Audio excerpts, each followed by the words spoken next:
من الشيطان الرجيم بسم الله الرحمن الرحيم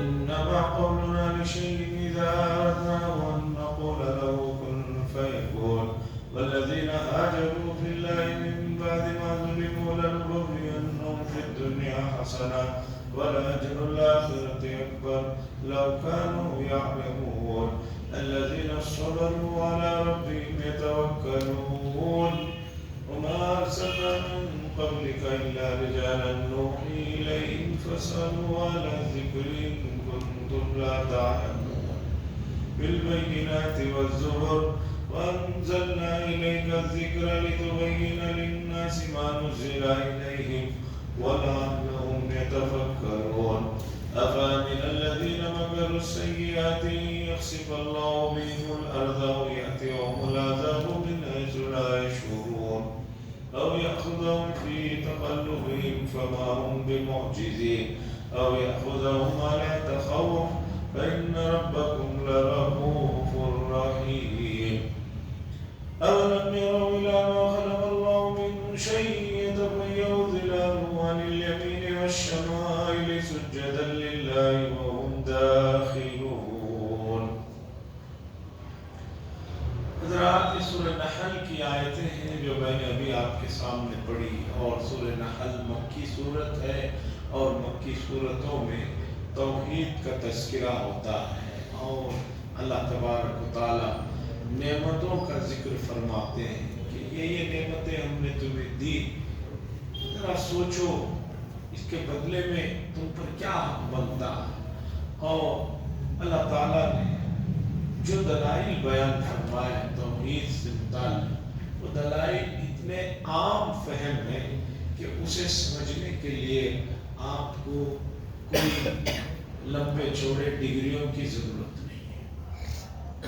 توحید کا مسئلہ بہت پاک صاف اور بہت آسان ہے، لوگوں نے مشکل بنا لیا ہے۔ چونکہ دنیا میں جتنے بھی انسان ہیں، ہر آدمی ڈگری ہولڈر نہیں ہے، ہر آدمی پڑھا لکھا نہیں ہے۔ آج بھی خود ہمارے ملک میں ترقی یافتہ ملکوں میں شمار ہوتا ہے، لیکن اس کے باوجود آپ صرف ہمارے ملک کے شہروں کا سروے کریں گے، آپ کو پتہ چلے گا نہ پڑھے لکھے لوگوں کی تعداد بہت بڑی، زیادہ نہیں۔ آپ ہمارے اپنے علاقے کا سروے کر لیجیے، آپ کو ایسے بے شمار بچے ملیں گے جو 10th تک بھی نہیں پہنچے، 7th کو ہی ختم ہو گیا، یا 10th میں جا کر فیل ہو گئے ہیں، بس قصہ آگے انہوں نے کچھ پڑھا ہی نہیں۔ اس سب کے باوجود توحید کا مسئلہ یعنی اللہ کے ایک ہونے کو سمجھنے کا جو مسئلہ ہے اتنا آسان اور پاک صاف ہے، تھوڑی سی آدمی توجہ دے مسئلہ سمجھ۔ عرب کے ایک بدو سے جو اونٹوں کو چراتا تھا، اس سے کسی نے پوچھا کہ آپ نے اللہ کو کیسے جانا، آپ کے پاس کیا دلیل ہے کہ اللہ ہے؟ تو اس اونٹوں کو چرانے والے بدو نے کہا کہ مجھے زیادہ تو کچھ پتا نہیں ہے، میں پڑھا لکھا تو ہوں نہیں، میں اتنا جانتا ہوں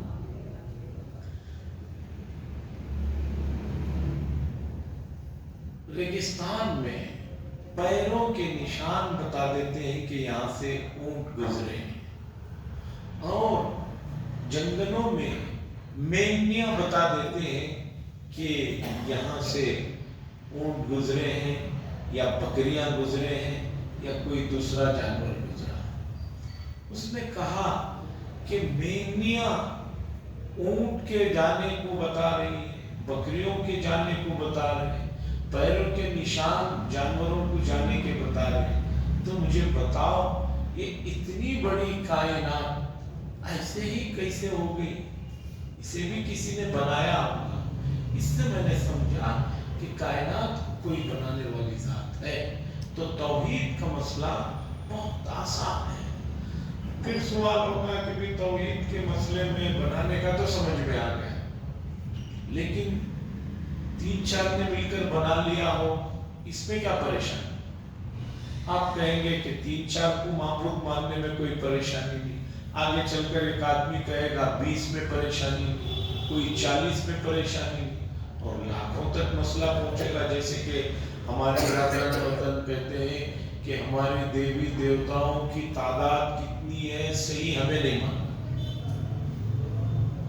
کتنی ہے ہمیں نہیں معلوم. بھائی خدا تو وہ ہے کہ وہ کسی کے ماتحت نہ رہے. اب اتنے سارے لوگ ہیں تو کوئی کسی کے تو ماتحت ہونا ہوگا. جب وہ ماتحت ہے تو وہ خدا کیسے ہو سکتا؟ جو حکومتیں چلتی ہیں ان سے پوچھئے ملی جلی سرکار چلانا کتنا مشکل کام ہے، کتنوں کے جو ہے پیر پڑنے پڑتے ہیں، کتنوں کو جو ہے منانا پڑتا. تو اتنی بڑی کائنات کو یہ کہنا کہ بہت سارے لوگوں کی وجہ سے چل رہا ہے یہ بھی صحیح نہیں. اور دوسرا توحید کے مسئلے میں موجودہ زمانے میں سائنس کے نام پر بڑے دھوکے ہو رہے ہیں. لوگ کہتے ہیں کہ بھئی ہم سائنس کو مانتے ہیں. بھئی کیا مانتے ہیں؟ سائنس یہ کہتی ہے کہ بھئی کوئی بھی چیز دیکھے بغیر ہم نہیں قبول کرتے، ہمیں دلیل چاہیے اور ہمیں دیکھنا چاہیے، ہمیں محسوس کرنا چاہیے، تب ہی جا کر ہم کسی چیز کو مانتے ہیں. ہمیں کیسے مانیں کہ اس دنیا کو اللہ نے بنایا، ہم نے تو نہیں دیکھا. ان کا یہ سوال رہتا ہے. اس کا آسان جواب یہ ہے، آپ ان سے بتائیے کہ آپ کو اگر کوئی نہ بتائے کہ آپ ماں کے پیٹ میں 9 مہینے رہ کر آئے ہیں، نہ آپ جانتے ہیں اس چیز کو نہ آپ نے دیکھا، ایسے اگر کوئی جنگل میں بچہ پل کر بڑا ہوتا اور وہ کہے کہ میں ماں کے پیٹ میں 9 مہینے رہا ہوں، میں اس چیز کو مانتا نہیں ہوں، تو آپ کیا کہیں؟ یہ پاگل ہو گئے، دنیا ایسے ہی بنتی ہے. تو سائنس کی یہ جو مفروضے ہیں ان میں بڑے دھوکے ہیں اور ان میں آئے دن تبدیلیاں چینجز آتے رہتے ہیں. سائنس کے فارمولے بدلتے رہتے ہیں. اب یہ سب سے بڑا مسئلہ چل پڑا ہے. ایک آدمی ہے جس کی بڑی کتابیں ہیں، بڑا آدمی مانا جاتا ہے، وہ کہتا ہے کہ دنیا کو بنے ہوئے 25 لاکھ سال ہو گئے. اب وہ دلیل میں جو چیزوں کو ذکر کرتے ہیں ان دلیلوں کو جانچنے کے لیے ہمیں صرف ان کی بات سننی پڑتی ہے. ہمارے پاس کوئی اس کو جانچنے کا کوئی آلہ نہیں.